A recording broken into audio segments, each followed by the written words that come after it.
I didn't bring any water in here. Are you sure it's water? Well, what else could it be? Whatever.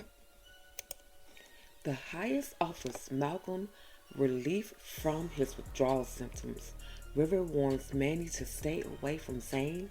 Mac defends Andrew's actions, and Marva reveals her horrifying plans for Lacey. What's good, everybody? It's your girl Tika Deshawn. Thank you all so much for tapping into All Things Ruthless, home of the Ruthless Addicts. Alright, you guys, let's dive into it. So, Elder Mother Marva sees the cup in the medical trailer with Lacey, and she automatically begins to question Lacey. And so Lacey tries to flip this back on her and says that you left the cup in here, and it's okay. I understand you're under a lot of stress, a lot of pressure, so it's okay. Whatever you're drinking, I'm not going to tell anybody. And so Elder Mother Marva lets her know, I don't believe you. You're lying. No, you can't tell me that. You can't tell me anything, because anything that comes from your mouth is not the truth. And so Lacey just says, okay, Elder Mother Marva. And fortunately, Elder Mother Marva leaves her at that moment. She doesn't really do anything to her, but she does question her. She says, are you trying to make it seem as if I'm crazy?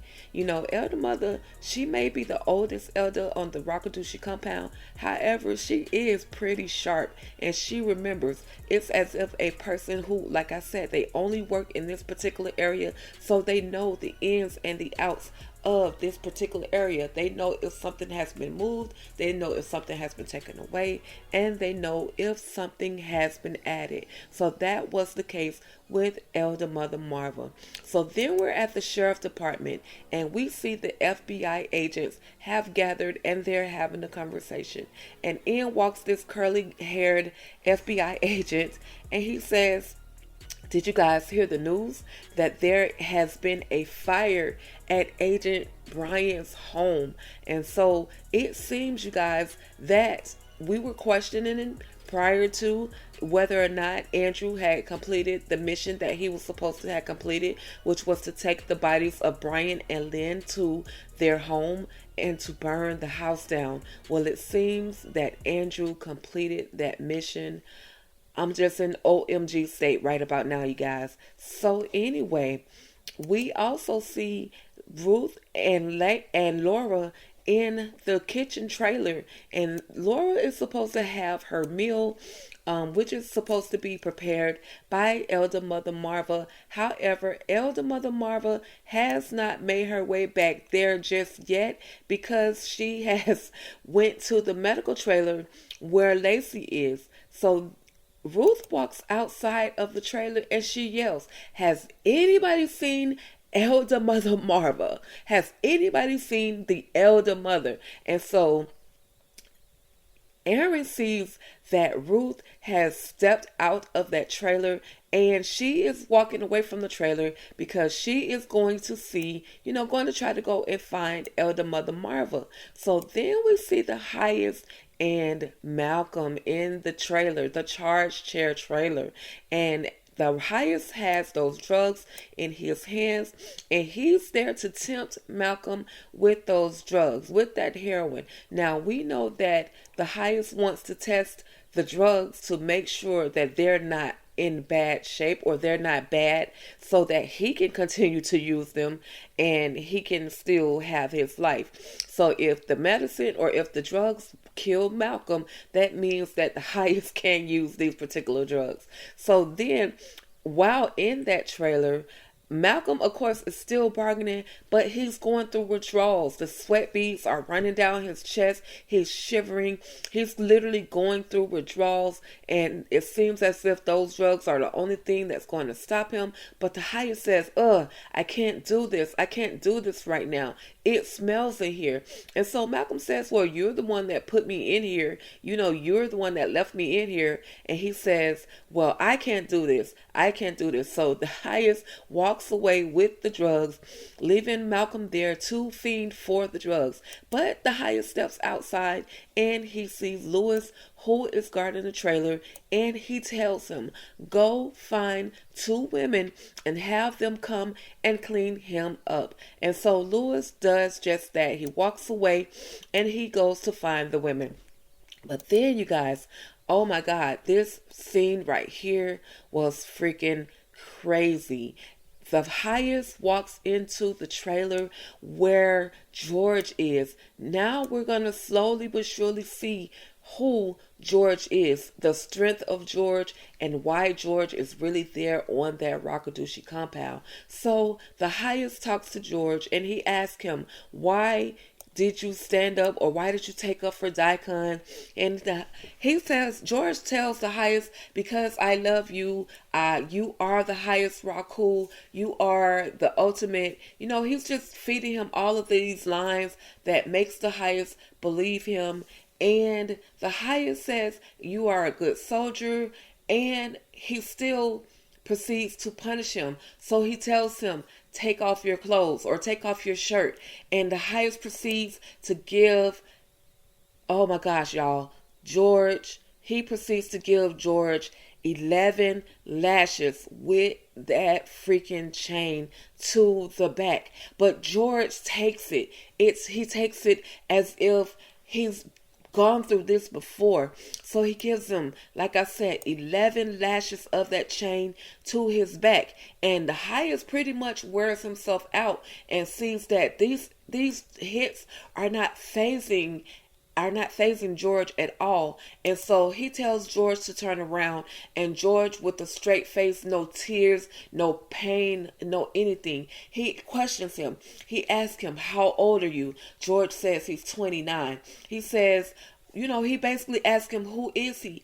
George says he comes from a military family. So this is why he is so able to stand strong and deal with whatever the highest is giving him. He's dealing with those lashes. So the highest says, you're a good soldier and you can put your clothes back on. And so the highest leaves the trailer. And when the highest leaves the trailer, George says, crazy MF. So George definitely has something else up his sleeve.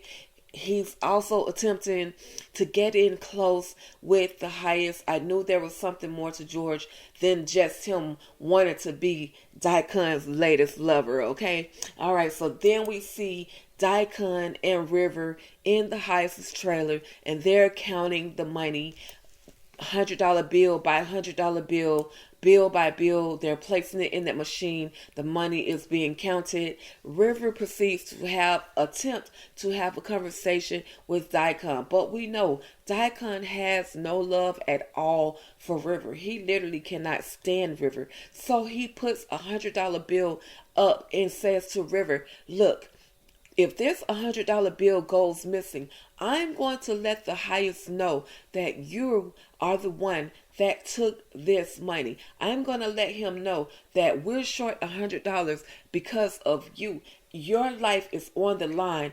Is your life worth a measly $100? Because River lets Daikon know, look, I can, the highest will never get rid of me because he loves me.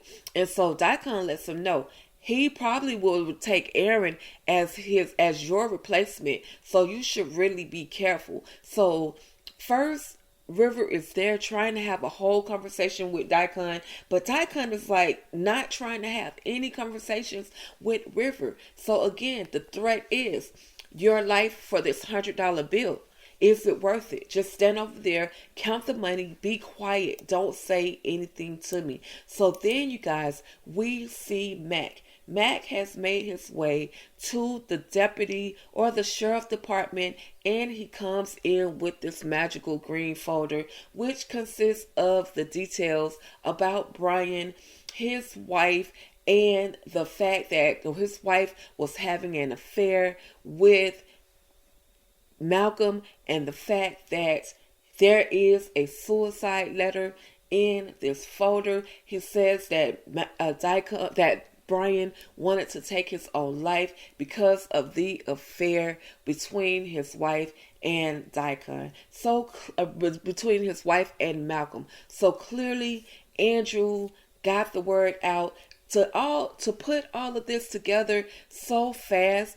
Malcolm, you guys, I'm sorry, Andrew and Mac still have to be working together. But I'm confused at this moment as to how deep and how did that suicide information get into the file of Brian. So pretty much I think, and this is just my speculation, and you guys can drop in the comments below, but I think Malcolm or Mac and Andrew are working together. I hate to say it, but I really think they're working together. I don't know if it's in the capacity of being a part of the Raku or if it's in capacity to save Andrew's career. So then Mac has an idea. He says, because Desiree lets Mac know, look, I saw him. And and Mac says, you saw him? So he actually left the compound? And she says, yes,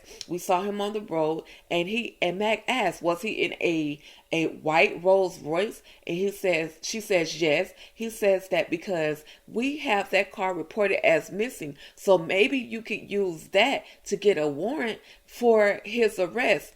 And in other words, stall and do whatever you have to do to unfold a plan, to devise a plan to get rid of the highest, get him locked up. And y'all, that again, it makes me question, is Mac really in with the Raku? But at the end of the day, he still has to literally cover his own tracks. So then, you guys, we see Malcolm and the ladies in the punishment trailer, and they have cleaned him up clearly enough to where the highest can stand the smell in the trailer. And so he sits down next to Malcolm in this charged trailer, in this chair with this needle filling up this needle with heroin that he has placed on a spoon. And Malcolm is conscious. He's like, that's a little too much. But at this point, Malcolm is fiending so badly, it really doesn't matter how much the highest gives him. He's still conscious of the fact that that's a lot. But then the highest squirts like maybe two to four. I don't know how to measure in a syringe, but he squirts out quite a bit compared to what was already in there. And then he proceeds to inject the drugs into the arm of Malcolm. And Malcolm, first, he's still awake, and then he looks to fall asleep. At the end of this scene, he still appears to be breathing, but the highest walks out and says, if this doesn't kill him, then I'll know that it's good for me to use. So then, you guys, we see these two gentlemen. George has made his way out of the punishment trailer, and Lewis walks up on him. And now, you guys, again, we see that these two have a conversation, and they are literally plotting to steal the money of the highest of the Raku. They say that they're going to need more than just us, because that will be only 2 versus 40 since Manny is no longer in on the plan. We can't use him. And then they said, well, maybe we can use River. But River is too comfortable. They don't think that they can use River. So then they mentioned somebody by the name of Jeff. Who the heck is Jeff? We don't know just yet. Maybe we'll be introduced to Jeff a little bit later. But in other words, I knew these two were up to no good. They are scheming and plotting to steal the highest money.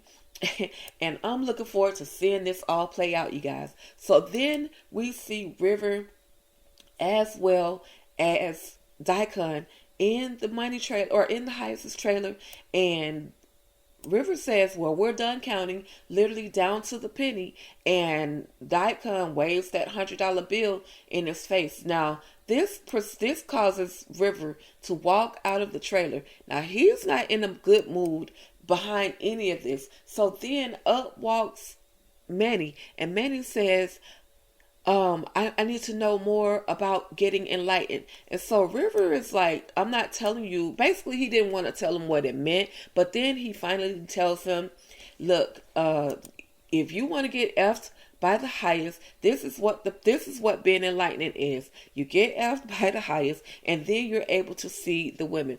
And so Manny tells River, look, I want to get enlightened, but I don't think I want to do that. And it's because he feels, quote unquote, that he loves Zane, but River tells him, so you RAPE her, and that's how you show her you love her. He says, I was only doing what I saw the others do. So clearly, Zane really did, in a certain extent, see all of the men as a threat, because Manny right here acknowledges more than one person has done this to Zane. So there's a lot of bad guys on this Rockatushi compound. So anyway, River lets Manny know, look, I can use this against you, but then Manny flips it on him and say, I can use the fact that you just told me what enlightening means against you. So we're both even, in other words. But yeah, you still need to stay away from Zane. So then Manny walks away and up walks Zane.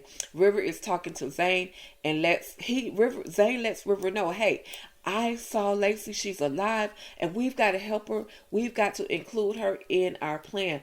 And River tells her, but she's weak. She won't be able to move as fast as us. River says, look, Zane says, look, we have to include her no matter what, but I've got to be able to feed her, help her, take care of her so that she will have her strength. And River says, well, instead of trying to sneak and try to help her, why not get the elder mother and try to convince the elder mother to let you help her with Lacey? And so she agrees, and she's like, yeah, that sounds like a good idea. So she agrees to it. But then, you guys, and she sees Manny, and of course she automatically snaps back into that timid place. But he says, look, you're good with him. You don't have to worry about him bothering you anymore. He is afraid of you, so don't worry about him. So then we see the two petty queens of the episode, Elder Mother Marva and Ruth. Elder Mother Marva is telling Ruth, why are you here? Why are you bothering me? Elder Mother looks like she's up there. She's getting some fresh air. And she says, I'm just here getting some fresh air. So Ruth lets her know, look, you gotta go and feed Laura. And Ruth is like, Marva is like, I know what I have to do. I know my job. They don't even have to tell me what to do. I got this. So out walks the highest. And the highest is like, what do you two want? And so Elder Mother Marva's like, I don't want to talk to you. It's private, your highest. I need to talk to you alone. So the highest asks Ruth, what is it that you need, Ruth? And Ruth says, I need her to go feed Laura because she has to feed her within a certain time limit. And he says, okay, she'll do it, so you can leave. So Ruth leaves, and Elder Mother Marva proceeds to tell the highest of her plan. She wants Elder Mother Marva wants the life of Lacey. And she, just like someone said it, I don't know if it was EJ, it was probably EJ the TV Junkie, or it was Ruthless TV Reviews, but they stated that Lacey would be the replacement of Elder Mother Marva to give the highest 7 babies. And that's exactly what Elder Mother Marva said. She said that I would use Lacey as my replacement. I know that I can get her to make 7 babies. She's supple. She is, her womb is, pretty much good so that she can carry my babies for you, your highest. And the highest says, are you sure that's what you want? Because if she flips and it doesn't work, I am going to give her my sword and she will cut you with it. So Elder Mother Marva has literally just made a deal with the devil. So then last but not least, you guys, we see the highest, but we see Aaron, who clearly has made his way into the freaking trailer, the dining trailer where Laura is, and he's talking to her, telling her, don't eat the food, we have to get out of here. And then Laura says, hi, your highest, and the highest is literally standing right there behind Aaron and questions him. What are you doing in here? Oh my God, you guys, this episode was absolutely crazy. I'm always loving these episodes. They give us so much. There may not be a lot of fighting or a lot of running and a lot of, dramatic action. However, there are a lot of blanks being filled in. Well, that's about it, you guys. Thank you all so much for tuning in to All Things Ruthless, home of the Ruthless Addicts. If you're brand new to my channel, find me for the very first time, please, if you like my content, go ahead and hit that like button, as well as that subscribe button and the notification bell for reminders of brand new Ruthless content. That's about it for now, you guys. Thank you all so much for tuning in to All Things Ruthless, home of the Ruthless Addicts, and you already know, stay ruthless.